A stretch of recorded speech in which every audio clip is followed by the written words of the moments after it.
We live in a country where we believe that pregnant women may be subject to separate and unequal laws that make them subject to arrest, prosecution, detention, and punishment. Treating issues of drug use as criminal if you happen to be carrying. For everybody else, suicide is a health issue, but is treated as a criminal matter if you are pregnant, where you have to fear that by going to a doctor and seeking help, you will be reported to police. Alicia Beltran was 14 weeks pregnant when she had to face her fetus in court. She was at a prenatal clinic and disclosed a prior drug addiction to Percocet. So Beltran found herself in chains.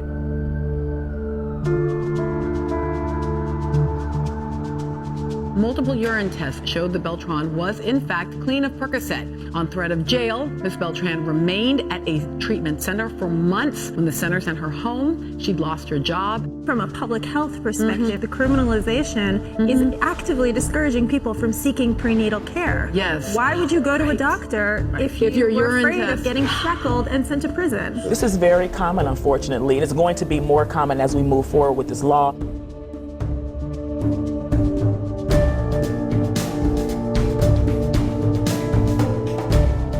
38 states have feticide laws. They passed the feticide laws claiming it has only to do with creating penalties for battering husbands or boyfriends who cause a woman to lose a pregnancy that she wanted.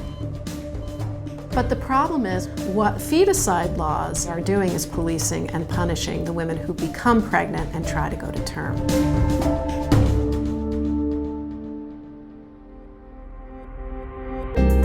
People who are more likely to rely on the government for medical care are the people who are most typically targeted. Disproportionately low-income women, particularly African American women, are charged with such crimes as feticide.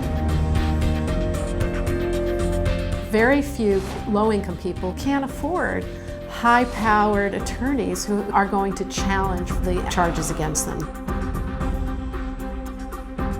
Memphis police issued an arrest warrant for 30-year-old Jamila Washington for simple assault, only days after a new law went into effect allowing law enforcement to prosecute her and any other woman addicted to drugs who gives birth to a baby. Many of these women don't have the resources and the support system to perhaps get the help that they need. She's not going to get any care while she's in prison, and so then what's supposed to happen to her now?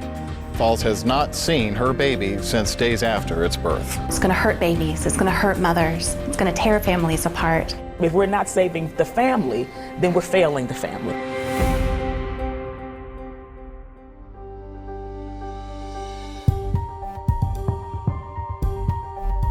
A depressed pregnant Bebe Shui tried to commit suicide in December of 2010. She survived, but her child did not. For the first time in Indiana history, a woman is being charged with murder because she attempted to commit suicide. Fortunately, friends took her to a hospital. She regained her hope for her own life and did absolutely everything to save the baby she very much wanted. When they took it off life support, she was reported to the police for feticide and murder. It is not a crime to experience depression and attempt suicide. It is a health issue. And yet, our feticide laws create a set of separate and unequal laws so that if you happen to be pregnant when you attempt suicide, we can arrest you for doing that.